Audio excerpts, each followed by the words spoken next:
ప్రపంచంలో political ideologies common man భాషలో మాట్లాడుకోవాలంటే 3 రకాలు.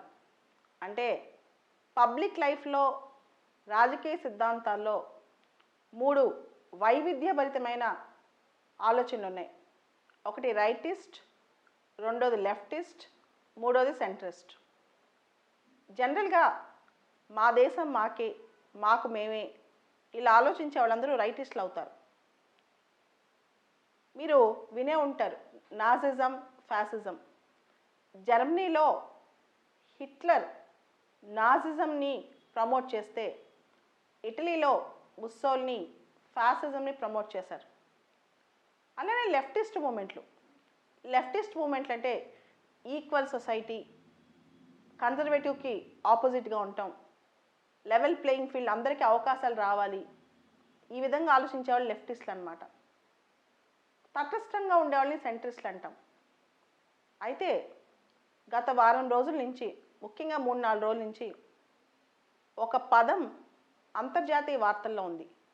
అంతిఫా మూమెంట్, ANTIFA, యాంటిఫా మూమెంట్ అంటాం.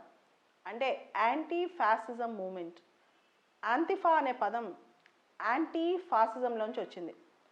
దీని ఆరిజిన్ జర్మన్లో నాజిజంకి వ్యతిరేకంగా వచ్చిన ఒక మూమెంట్ అనమాట. మనందరికీ తెలుసు జర్మనీలో నాజిజం, ఇటలీలో ఫ్యాసిజం, అథారిటేరియన్ రెజిమ్స్ ఉన్నాయని, అంటే నియంతృత్వ పరిపాలనలు. వాటికి ఆపోజిట్గా యూరోప్లో 1930s, 1940sలో ఒక మూమెంట్ బయలుదేరింది. అదే అంతిఫా మూమెంట్, ANTIFA. ఈ అంతిఫా మూమెంట్ 1930sలో 40sలో యూరోప్లో ప్రముఖంగా ఉన్న, ఆ తర్వాత 1980sలో నెమ్మదిగా అమెరికాలోకి వచ్చింది. ముఖ్యంగా 2000 ఇయర్ తర్వాత అమెరికాలో చాలా పాపులర్ అయింది. అండ్ గత 10 ఏళ్లుగా అంతిఫా మూమెంట్ బాగా న్యూస్లోకి వచ్చింది. ఈ Antifa movement is a far left movement. అంటే కన్జర్వేటివ్ రైటిస్ట్ ఆలోచనలకు వ్యతిరేకం అనమాట. ఫార్ లెఫ్ట్ మూమెంట్ అంటాం. సో ఈ అంతిఫా మూమెంట్కి ఒక ఇన్స్టిట్యూషన్ అంటే ఏమీ లేదు, ఒక ఫార్మల్ మెంబర్షిప్ అంటే ఏమీ లేదు. ఎవరికైతే లెఫ్టిస్ట్ భావజాలం ఉందో, రైటిస్ట్కి వ్యతిరేకులు ఉంటారో చాలామంది ఈ అంతిఫా మూమెంట్లో ఉన్నట్టు అర్థం చేసుకుంటుంటారు. కానీ ఫార్మల్గా ఒక ఇన్స్టిట్యూషన్ కానీ ఒక ఫార్మల్ స్ట్రక్చర్ కానీ ఏం లేదనమాట. ఉదాహరణకి 2016లో అమెరికాలో ట్రంప్ ప్రెసిడెంట్ అయినప్పుడు, డొనాల్డ్ ట్రంప్ గారు అధికారంలోకి వచ్చినప్పుడు అంతిఫా మూమెంట్ వాళ్ళు, అంతిఫాకి చెందిన వాళ్ళు చాలామంది నిరసన చేశారు. ఎందుకంటే ట్రంప్ చాలా కన్జర్వేటివ్ కాబట్టి.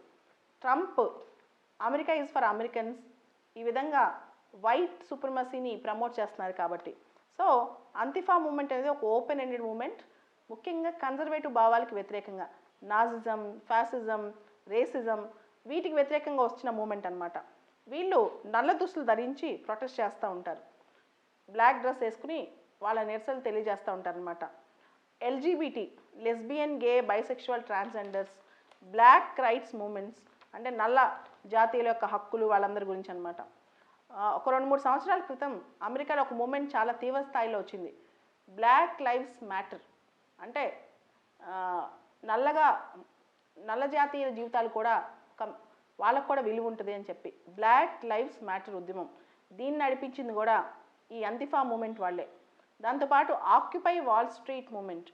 ఆక్యుపై వాల్ స్ట్రీట్ మూమెంట్ అంటే కేవలం క్యాపిటలిస్టులకి, ధనికులకి, తెల్ల జాతీయులకే కాదు, అందరికీ కూడా వాల్ స్ట్రీట్లో బిజినెస్లో వచ్చే లాభాలతో అందరూ సమానంగా హ్యాపీగా ఉండాలని Occupy Wall Street movement.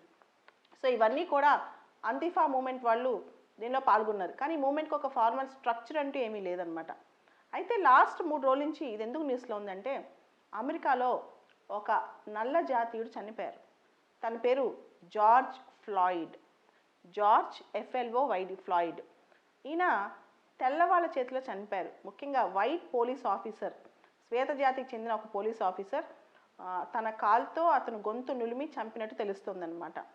So దీంతో అమెరికాలో పెద్ద స్థాయిలో లాస్ట్ 3 రోజుల నుంచి నిరసనలు బయలుదేరాయన్నమాట. ట్రంప్ గారు ఈ నిరసనలకు సంబంధించి ఒక ట్వీట్ చేశారు. ఈ ట్వీట్ చాలా వివాదాస్పరంగా మారింది. అంతిఫాని టెర్రరిస్ట్ ఆర్గనైజేషన్గా గుర్తిస్తూ ట్రంప్ గారు ఈ ట్వీట్ చేశారు. అసలు అంతిఫా ఒక ఆర్గనైజేషనే కాదు, అది టెర్రరిస్ట్ ఆర్గనైజేషన్ ఎలా అవుతుంది? అసలు అంతిఫా ఒక ఆర్గనైజేషనే కాదు, అది అసలు టెర్రరిస్ట్ ఆర్గనైజేషన్ ఎలా అవుతుందని చెప్పి చాలామంది అంటారనమాట. సో యుఎస్ఏ ఇలా చేసి ఉండకూడదు, దీన్ని టెర్రరిస్ట్ ఆర్గనైజేషన్గా గుర్తించి ఉండకూడదు అని చెప్పి చాలా క్రిటిసిజం వస్తుంది. దీని మీద కూడా మొత్తం అమెరికాలో ప్రొటెస్టులు జరుగుతున్నాయి. ముఖ్యంగా అమెరికాలో ఈ రోజున ఈ జార్జ్ ఫ్లాయిడ్ అనే వ్యక్తి ఆఫ్రికన్ అమెరికన్ కావటంతో చాలా వరకు ట్రంప్ ఇలా మాట్లాడటం కరెక్ట్ కాదని చెప్పి వస్తుందన్నమాట. అయితే జార్జ్ ఫ్లాయిడ్ చనిపోయిన కారణం కూడా చాలా చిన్న కారణం. ఇది జాతీయాహంకారం అని చాలామంది అంటున్నారు. అమెరికాలో జాతీయాహంకారం అని.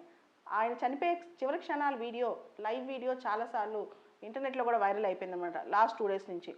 తను బతకాలన్న కోరిక చివరి క్షణంలో నన్ను వదిలేయండి, నాకు ఊపిరాడట్లేదు అని చెప్పి చాలా పోరాడాడు. అయినా సరే ఆయన పోరాటానికి ఏ విధమైన సపోర్ట్ లేదు.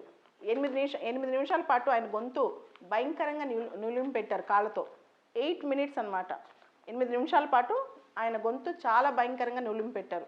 సో ఇది అంతిఫా మూమెంట్ వాళ్ళు మళ్ళీ పోరాడుతున్నారనమాట ఇలాంటి సమస్యలకి, అమెరికాలో రేసిస్ట్ సమస్యలకి. So sociology optional, anthropology optional.